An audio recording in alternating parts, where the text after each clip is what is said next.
Julian Vance lived in a world of polished glass and muted steel, a kingdom 48 floors above the grimy, beating heart of the city. His penthouse office was less a workspace and more a testament to isolation, with a single chair of Italian leather facing a panoramic window that turned the people below into insignificant ants. He was the CEO of Vance Consolidated, an empire built by his father on foundations of ruthless acquisition and cold, hard logic. Julian had inherited the throne, and with it, the chill that seemed to seep from the very walls of his life. He felt the pressure of it all as a physical weight on his chest. The latest acquisition, a move designed to swallow a smaller, innovative rival, was in its final stages. It was a brutal, hostile takeover, the kind his father had relished. Julian just felt tired. His subordinate, Marcus Thorne, a man whose ambition was as sharp and tailored as his suits, had just left the office, his face gleaming with the predatory excitement Julian could no longer muster. The city lights began to blur into a constellation of indifferent stars. A faint tremor started in his left hand, a familiar but unwelcome guest. It was stress, his doctor had said. Not just stress, but a profound, systemic exhaustion that was slowly poisoning him from the inside out. Dr. Alastair had been blunt during his last examination, his voice devoid of the usual pleasantries reserved for men of Julian's stature. "Your body is keeping score, Julian," the old doctor had warned, his fingers steepled over a chart of alarming metrics. The sleepless nights, the 17-hour workdays, the diet of coffee and cortisol. You are 35 years old, but your heart is working on a 50-year-old's timeline. You need to step away. Find something that isn't a balance sheet. Find something real before your body decides to foreclose on you for good. The words echoed in the silent office. Foreclose. It was the language of his world, a language of profit and loss. He looked at his reflection in the dark glass, a ghost in a $1,000 suit. He saw the hollows under his eyes, the tight set of his jaw. He saw a man who had won every battle but had lost the war for his own soul. The tremor in his hand worsened. On a sudden, uncharacteristic impulse, he stood up. He left his phone on the desk, a glowing rectangle of endless demands. He walked past his assistant's empty station, rode the silent, express elevator down 48 floors, and stepped out of the monolithic Vance Tower, not into his waiting car, but onto the pavement. He started walking, with no destination in mind. The air was thick with the coming rain, and the city sounds were a cacophony he had long since learned to ignore. He walked for blocks, his expensive shoes ill-suited for the uneven sidewalks. He moved through the financial district's canyons of glass and into older neighborhoods where the buildings were made of brick and history. The sky finally broke, a sudden, torrential downpour that sent pedestrians scattering for cover. Soaked in seconds, Julian ducked into the first place that offered shelter. It was a small cafe, its windows steamed and glowing with a warm, inviting light. The name was painted in simple, elegant script on the glass. The daily grind, the scent that hit him was overwhelming, a mix of roasted coffee beans, cinnamon, and something deeply comforting, like fresh bread. It was so alien to his sterile world that it felt like stepping into another country. The cafe was cozy, filled with mismatched wooden tables and the low hum of conversation. A woman was behind the counter, her back to him as she worked the espresso machine. Her movements were efficient and graceful. She wore a simple apron over a soft, faded sweater, and her dark hair was tied back in a loose knot. He felt a strange sense of dislocation, a man in a bespoke suit utterly out of place in this haven of simple warmth. He moved to the counter, waiting for her to turn around. He just wanted a coffee, something to warm his chilled hands. When she finally did, wiping her hands on her apron, her eyes met his. The world stopped. Time didn't just slow down. It fractured, shattering into a million pieces of a life he had buried 6 years ago. It was Alara. Her face, once so open and full of laughter, was now etched with a quiet maturity. There were faint lines around her eyes, but they were the same eyes, the color of warm honey, and just as expressive. The recognition dawned, and the professional smile on her lips faltered and died. Her skin went pale, and the warmth in her expression was replaced by a guarded, shuttered stillness. It was the look of a door being quietly but firmly locked. Julian's own breath caught in his throat. He had played this moment over in his mind 1,000 times in the early years after he left, imagining what he would say, how he would explain the impossible choice his father had forced upon him. But now, faced with the reality of her, all the rehearsed words evaporated, leaving only a raw, hollow ache. Before the suffocating silence could be broken by either of them, a small voice piped up from beside the counter. A little girl, no older than 5, ran out from a back room, clutching a crayon drawing of a lopsided rainbow. She had Alara's determined chin, but her eyes were a startling, familiar shade of gray. They were his eyes. "Mommy," the girl said, her voice bright and clear. "Mr. Henderson said my rainbow is the best one yet. Can I have a cookie for it?" Alara didn't take her eyes off Julian, but her body instinctively softened at the sound of her daughter's voice. She was about to answer when the little girl noticed the tall, silent man standing at the counter. She looked up at Julian, her head tilted in curiosity. She saw the way he was looking at her mother, with an intensity she had never seen before. In her innocent, storybook world, there was only one kind of man who looked at a mother that way. Her face broke into a hopeful, uncertain smile. She took a small step forward, her gaze unwavering. "Daddy?" she asked, the single word cutting through the cafe's gentle hum, silencing everything. The world tilted on its axis. "Daddy." The word hit Julian with the force of a physical blow, knocking the air from his lungs. His entire, carefully constructed universe of profit margins and corporate strategy crumbled into dust. He looked from the little girl's questioning face to Alara's, which was now a mask of controlled panic. Alara reacted in an instant. Her composure was a shield she had clearly spent years perfecting. She swooped down and scooped the child into her arms, holding her tight. Her voice, when she spoke, was firm but laced with a gentleness meant only for her daughter. "No, sweetie. This is just a customer." She turned back to Julian, her expression unreadable. She had built walls around her heart, and he could see every single brick. With a professionalism that was both admirable and devastating, she asked, "What can I get for you?" Her hands, gripping the edge of the counter, were trembling almost imperceptibly. It was the only sign of the earthquake that had just ripped through her world. Julian couldn't speak. He just stared, his mind reeling. A daughter. He had a daughter. He had walked away from Alara, choosing the cold certainty of his inheritance over the terrifying, beautiful uncertainty of a life with her. He had told himself it was the only way, that he was protecting her from his father's corrosive influence. He never knew. She had never told him. He finally found his voice, a rough, hoarse whisper. "Coffee. Black." She nodded, turning away to fill a cup. The simple, mundane act felt monumental. She was serving him coffee, maintaining the fragile peace of her cafe, protecting her child from the ghost who had just walked in from the rain. It was an act of incredible strength, of quiet, unwavering integrity. He watched her, this woman he had left behind, and realized with a sickening certainty that he had made the wrong choice. He hadn't just lost her. He had lost a whole life he never even knew existed. He paid for the coffee, his hand shaking so badly he fumbled with the bills. Their fingers brushed as she gave him his change. It was like a jolt of electricity, a reminder of a past that was suddenly, painfully present. He took the cup and retreated to a small table in the corner, his legs feeling unsteady beneath him. He sat there for over an hour, the coffee growing cold in his hands. He watched her. He watched the way she greeted her regular customers by name, the easy smile she offered an elderly man, the patient way she wiped up a spill for a young mother. He watched her with her daughter, Lily. He saw them share a whispered joke, saw Alara press a kiss to Lily's forehead. It was a world of small, gentle kindnesses, a world he was not a part of. The sight was a dagger in his heart. The empire he commanded felt like a pile of ash compared to the simple, profound richness of the life she had built without him. He was an intruder here, a specter from a past she had clearly worked hard to overcome.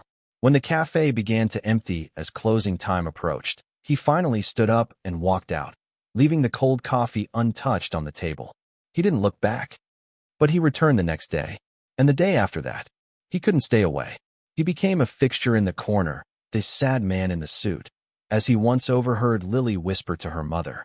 He would order a coffee and just sit, observing the rhythm of their lives.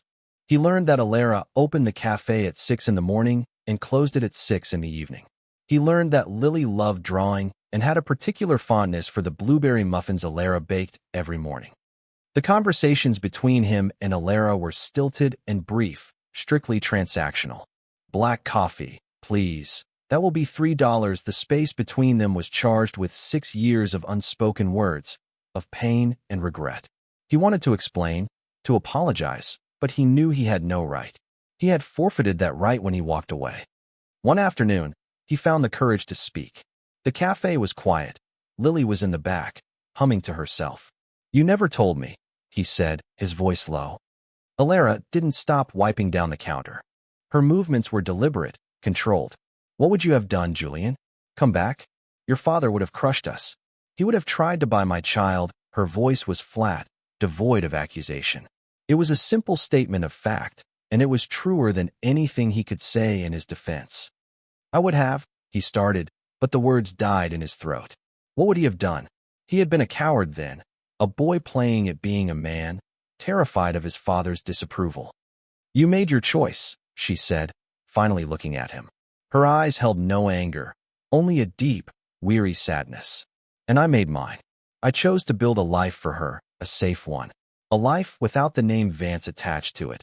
She turned back to her work, the conversation clearly over. The fragile truce between them was tested a week later.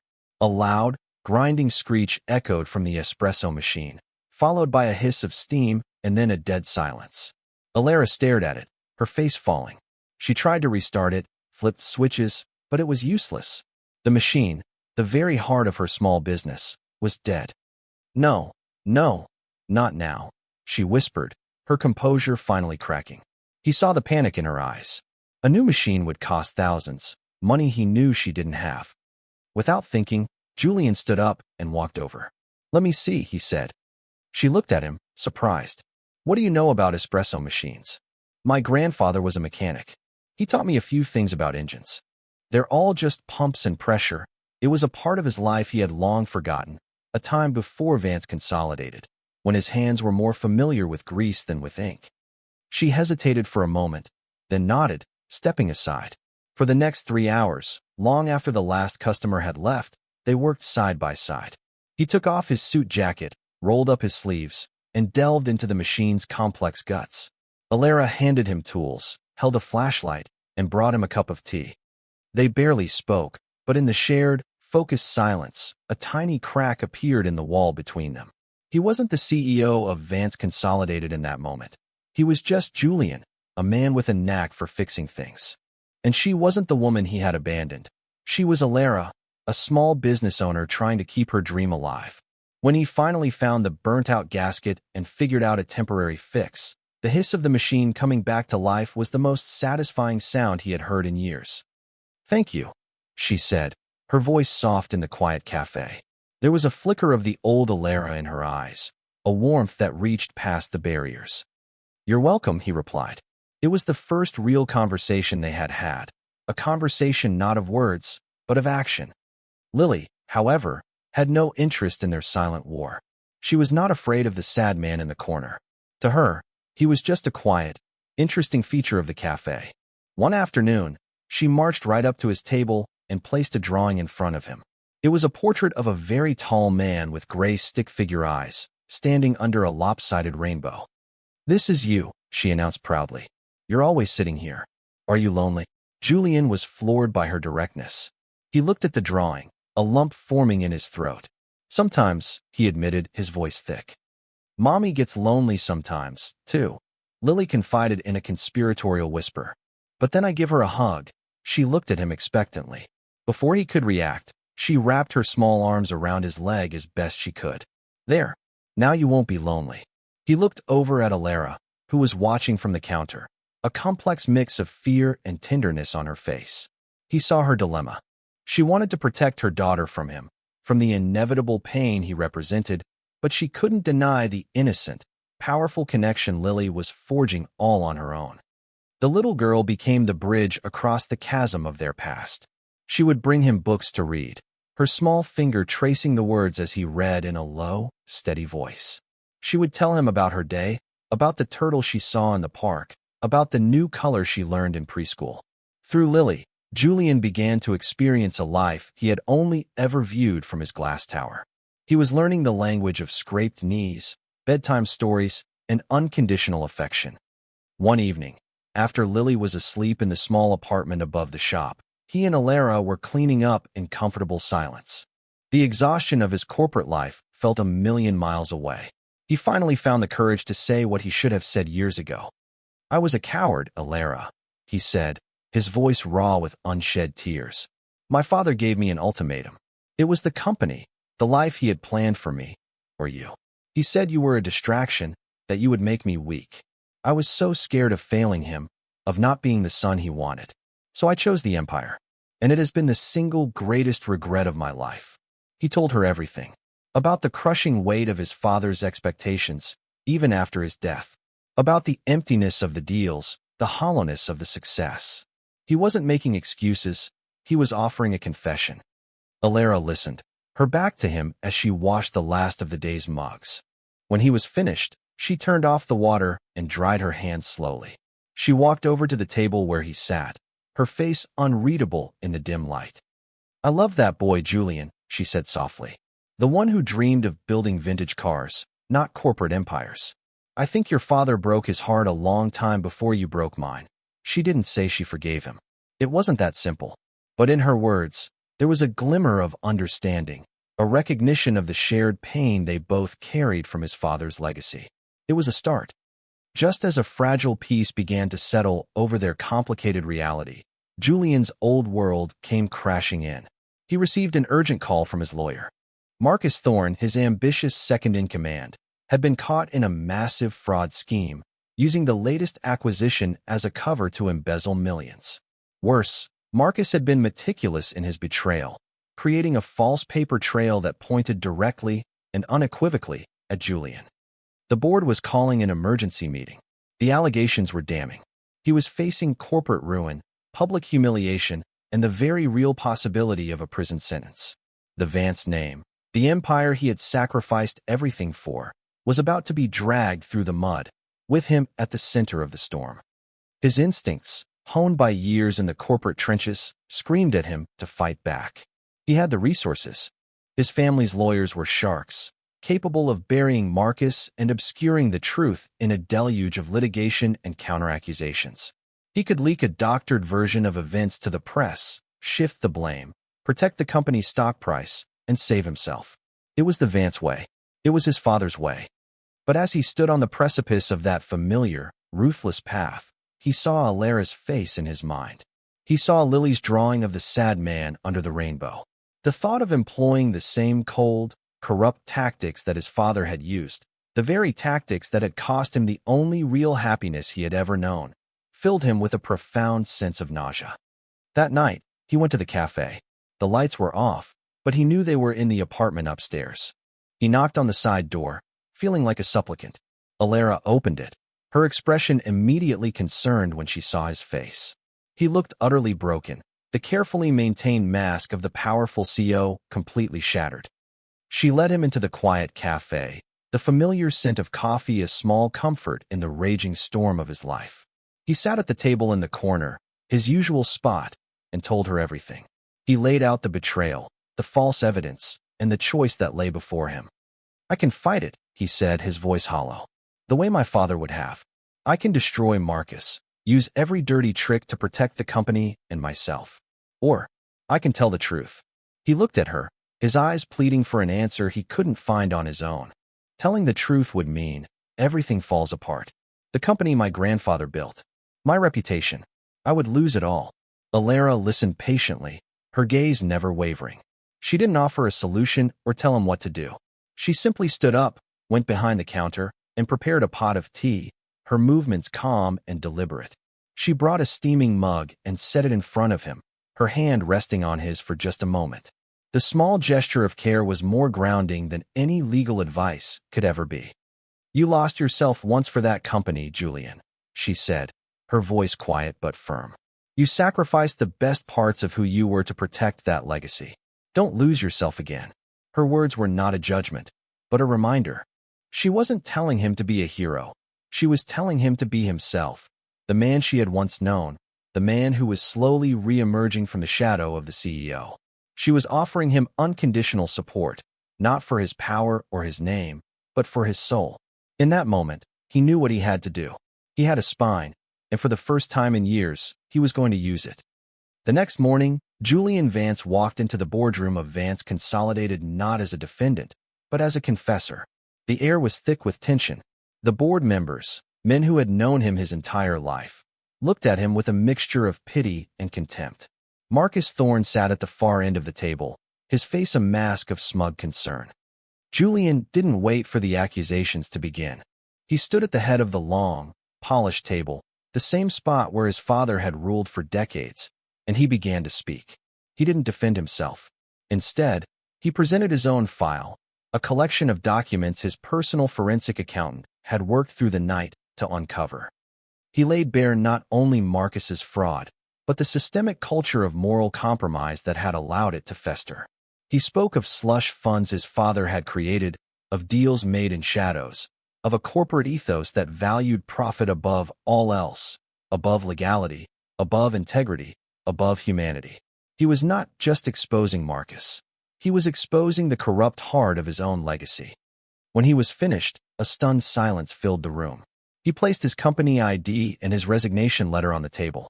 Vance Consolidated needs to be rebuilt on a foundation of truth, he said, his voice clear and steady. And I cannot be the one to do it. My name is part of the disease. It's time for the cure. He walked out of the boardroom, leaving the ruins of his empire behind him. He didn't feel loss. He felt an incredible, terrifying lightness. He had given up everything he was supposed to be in order to become the man he wanted to be. The aftermath was a media firestorm. Initially, he was vilified, painted as a corrupt, incompetent CEO who had run his family's company into the ground. The stock plummeted. His name was synonymous with scandal. He didn't watch the news from his glass penthouse. He watched it from the small, comfortable sofa in the apartment above Alara's Café. Alara was his anchor. She didn't offer platitudes or false hope. She sat with him, made him meals he barely touched, and ensured Lily's cheerful presence was a constant reminder of what truly mattered. She was his safe harbor in the storm, her unwavering belief in his choice a silent testament to her own strength. Then, slowly, the tide began to turn.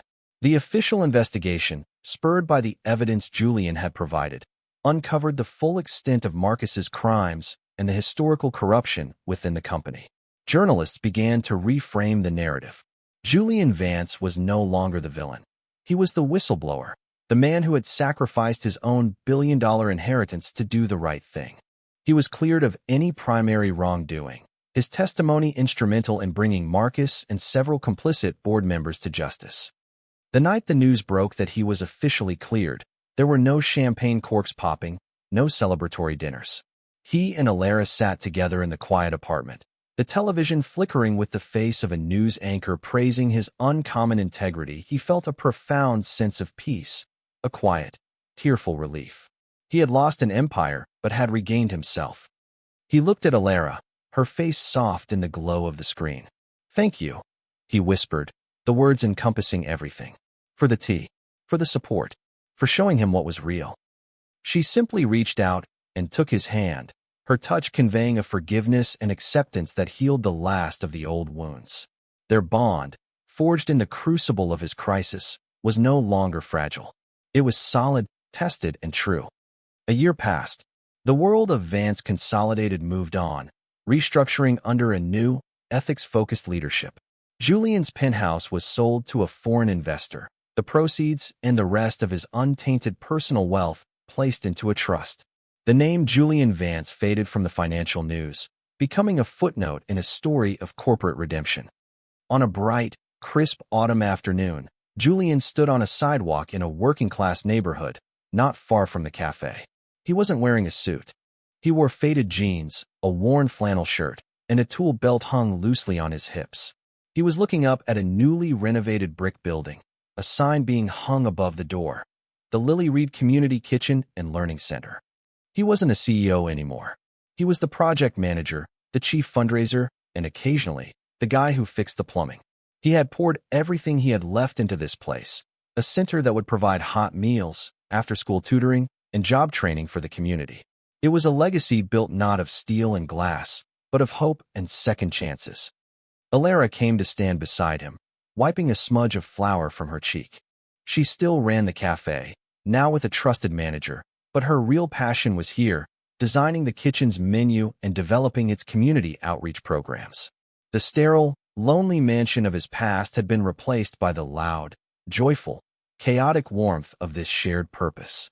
He smiled, a real, easy smile that reached his eyes. The tension that had lived in his shoulders for years was gone. The grand opening of the center was a small, local affair. Neighbors, volunteers, and the families who would benefit from the center filled the main hall. The air buzzed with laughter and cheerful chatter.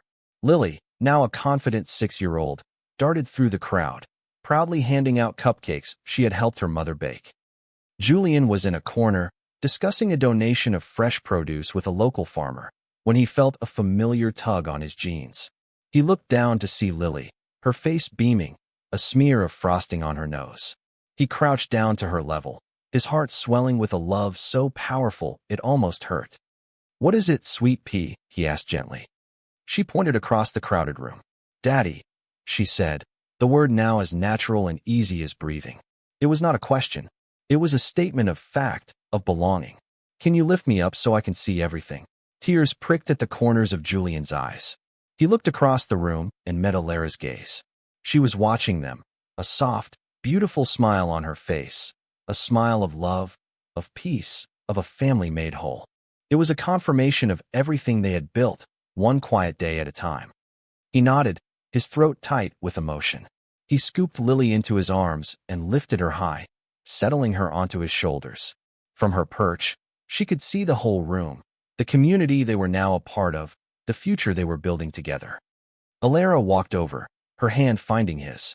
She leaned her head against his shoulder, her presence a warm, solid anchor. He reached up with his free hand and gently squeezed Lily's small ankle, a silent promise to never let her go. Together, the three of them stood as one, looking out at the life they had chosen, a life forged not from wealth or status, but from integrity, forgiveness, and the profound, simple power of love. They were home.